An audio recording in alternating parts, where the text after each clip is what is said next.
Bonjour Nagia, peux-tu te présenter s'il te plaît en quelques mots? Alors, bonjour Carole. Moi, je suis infirmière je m'appelle Nagia Mestre et je suis infirmière anesthésiste au bloc opératoire du CHU de Nice.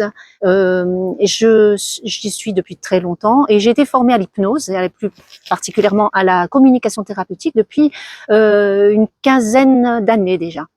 Peux-tu nous dire depuis combien de temps tu es membre de l'OMCNC? Alors je suis à l'Observatoire de médecine complémentaire non conventionnelle depuis 2018, je crois. Et j'y suis entrée parce que je participais à des formations institutionnelles du CHU de Nice pour transmettre mes connaissances sur la communication thérapeutique avec le docteur Mondin et le docteur Delaunay. Et c'est par cet intermédiaire-là que je suis rentrée à l'Observatoire. Et en parallèle, je participais à un module du DU d'hypnose avec le docteur Rezzadori. Et puis donc je m'occupe du module hypnose en bloc opératoire. Alors je voulais juste ajouter aussi que en fait j'avais besoin de partager toutes ces connaissances avec d'autres personnes et c'est comme ça que je suis venue à aller et à adhérer à l'observatoire. En quoi l'hypnose thérapeutique est-elle importante?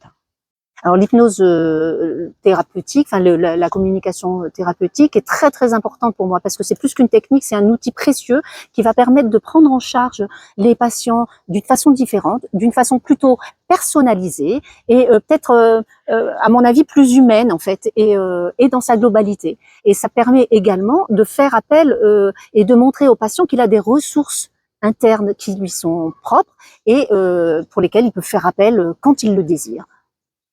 Alors, dans ma pratique de tous les jours, quand je travaille au bloc opératoire, en fait, je m'aperçois que c'est très très efficace comme outil. Et ça donc réduit le stress, ça diminue les angoisses, ça diminue aussi les douleurs. Les patients souvent se réveillent plutôt calmes et sereins. Et ça, c'est un bénéfice mais incroyable.